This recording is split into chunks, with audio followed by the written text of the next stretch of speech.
बिस्मिल्लाहिर्रहमानिर्रहीम। नाज़रीन अस्सलाम वालेकुम। यहूदियों को आमतौर पर हज़रत मूसा अलैहिस्सलाम का उम्मती समझा जाता है क्योंकि वो इनके एक अज़ीम नबी थे और अल्लाह ताला ने इन पर तौरात नाज़िल की जो यहूदी मज़हब को बुनियाद फराहम करती है। ताहम यहूदियों की मज़हबी तारीख़ और अंबिया कराम के साथ इनके ताल्लुकात एक तवील और पेचीदा मौजू है, मगर इस मज़मून में हम यहूदियों की मज़हबी तारीख़ और हज़रत मूसा अलैहिस्सलाम की अहमियत और दीगर अंबिया कराम के साथ इनके ताल्लुकात पर तफसील से बात करेंगे जो हज़रत इब्राहीम अलैहिस्सलाम की नस्ल से हैं। हज़रत इब्राहीम अलैहिस्सलाम के दो बेटे थे, हज़रत इस्माईल अलैहिस्सलाम और हज़रत इसहाक़ अलैहिस्सलाम।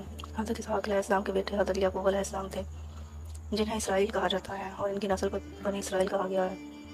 हज़रत याकूब अलैहिस्सलाम के 12 बेटे थे और इनकी नस्ल आगे चलकर 12 कबाइल में तक़सीम हुई, जिन्हें बनी इसराइल कहा जाता है। हज़रत मूसा अलैहिस्सलाम का यहूदी मज़हब में सबसे अहम मकाम है। वो बनी इसराइल के लिए एक तजात थे जो इन्हें फ़िरौन के ज़ुल्म और सितम से आज़ाद करने के लिए भेजे गए। अल्लाह ताला ने हज़रत मूसा अलैहिस्सलाम को नबूवत अता की और इन्हें मिस्र के फ़िरौन के सामने हक़ का पैगाम पहुँचाने का हुक्म दिया। इसके नतीजे में बनी इसराइल को फ़िरौन के तसल्लुत से निजात मिली और वो मिस्र से निकल कर एक आज़ाद कौम बनी। कुरान मजीद और बाइबल दोनों में हज़रत मूसा अलैहिस्सलाम की नबूवत का ज़िक्र किया गया है। कुरान में अल्लाह ताला फरमाते हैं, और हमने मूसा को अपनी निशानियों के साथ फ़िरौन और उसकी कौम की तरफ भेजा था, बस इन्होंने इसके साथ जुल्म किया। हज़रत मूसा अलैहिस्सलाम को अल्लाह ने तौरात नाज़िल की जो यहूदियों की मुक़द्दस किताब है और उनकी शरीयत की बुनियाद है। रात में अल्लाह के अहकाम और हिदायत का तफसीली ज़िक्र है जो यहूदियों के दिल का निज़ाम है। हज़रत मूसा अलैहिस्सलाम का किरदार यहूदी तारीख़ में नहायत अहमियत का हामिल है। इनकी क़यादत में बनी इसराइल मिस्र की गिरह में आज़ाद हुए और एक आज़ाद कौम की शक्ल में मुनज़्ज़म हुए। हज़रत मूसा अलैहिस्सलाम ने इन्हें अल्लाह के अहकाम सिखाए और तौरात की तालीम दी जो इनके लिए मुकम्मल ज़ाब्ता हयात था।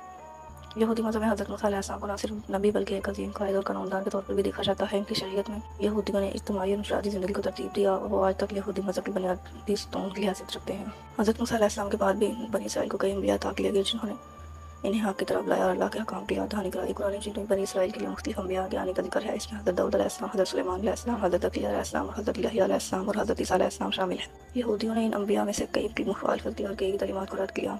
कुरान में बनी इसराइल के अंबिया की तकज़ीब का जिक्र मिलता है और जब भी कोई रसूल इनके पास वो अहकाम लेकर आया जो इनकी ख्वाहिशात के खिलाफ थे तो कुछ तो इन्होंने झुठला दिया और कुछ को कत्ल कर दिया। हज़रत ईसा अलैहिस्सलाम को भी यहूदियों ने नबी मानने से इनकार कर दिया और इन्होंने इनके साथ शदीद मुखालफत का इज़हार किया।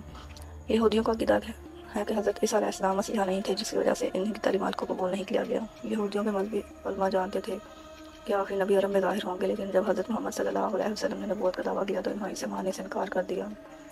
वो हज़रत मोहम्मद सल्लल्लाहु अलैहि वसल्लम की तालीमात को कबूल करने के लिए तैयार ना हुए और इसी वजह से इनके और मुसलमानों के दरमियान कई मार्के हुए। कुरान मजीद में अल्लाह ताला फरमाते हैं, जिन लोगों को हमने किताब दी वो इसको ऐसे पहचानते हैं जैसे अपने बेटों को पहचानते हैं, मगर इनमें से एक फरीक जानबूझकर हक़ छुपा रहा है। यहूदी मज़हब हज़रत मूसा अलैहिस्सलाम की तालीमात पर मबनी है, लेकिन इस्लामी नुक्ता नज़र से यहूदियों ने बाद में हज़रत मूसा अलैहिस्सलाम की तब्दीली में तब्दीलियाँ की और तौरात में तहरीफ कर दी। कुरान मजीद में यहूदियों की जानब से किताब इलाही में तहरीफ करने का जिक्र मौजूद है।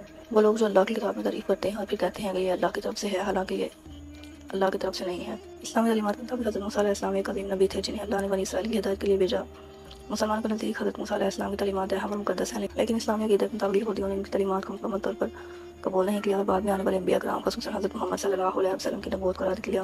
आज भी यहूदी हज़रत मूसा अलैहिस्सलाम को अपने मज़हब के सबसे बड़े नबी और रहनुमा मानते हैं और इनके अक़ायद और शरीया अहकाम तौरात की बुनियाद पर हैं जो हज़रत मूसा अलैहिस्सलाम पर नाज़िल हुई थी। यहूदियों का मानना है कि हज़रत मूसा अलैहिस्सलाम के ज़रिए दी गई शरीयत दायमी है और वो क़यामत तक इसी पर कायम रहेंगे। यहूदी हज़रत मूसा अलैहिस्सलाम के उम्मती हैं और उनकी तालीमात को अपना मज़हबी असास समझते हैं। हज़रत मूसा अलैहिस्सलाम की क़यादत और उन पर नाज़िल होने वाली तौरात यहूदी मज़हब की बुनियाद है। ताहम यहूदियों ने बाद में आने वाले अंबिया की तालीमात को तस्लीम नहीं किया, जिसकी वजह से इस्लाम में इन्हें नाफरमान कौमों में शुमार किया जाता है। नाज़रीन, अगर वीडियो पसंद आई तो लाइक शेयर करना मत भूलिए। हमारे चैनल को ज़रूर सब्सक्राइब करें ताकि आने वाली मज़ीद वीडियो सबसे पहले आप तक पहुँच सके। अल्लाह निगहबान।